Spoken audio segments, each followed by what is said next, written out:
şimdi arkadaşlar şöyle bir şey yapalım. Gelip bir client oluşturalım.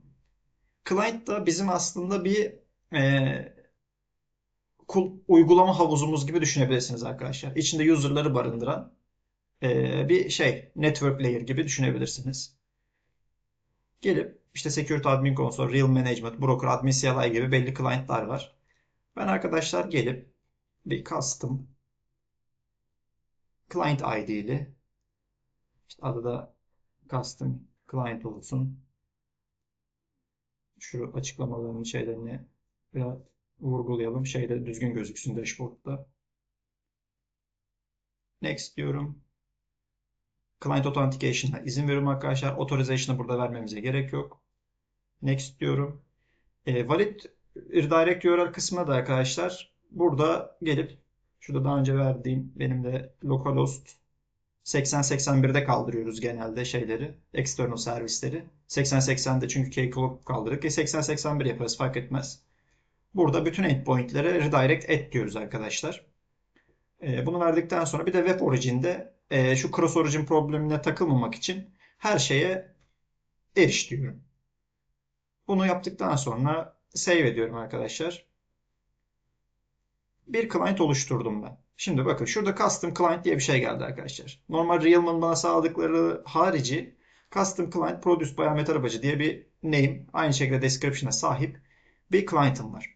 Bunun içinde arkadaşlar bir de secret'ı var.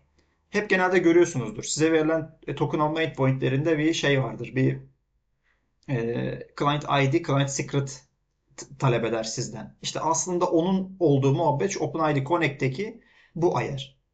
Adamlar geliyorlar buraya bir client tanımlıyorlar. Onun secret'i de oluyor. Siz onunla token almaya gidiyorsunuz. Aslında işler buradan başlıyor da.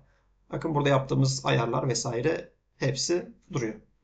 Gelip arkadaşlar o credentials kısmında şeyi görebilirsiniz. Secret'ı görebilirsiniz. Bakın bu oluşturduğumuz custom client'ın client secret'ı böyle bir şeymiş. Bunu biz generate etmiyoruz. Bu otomatik oluşmuş oluyor. Burada ekstra bir ayar yapmıyoruz arkadaşlar.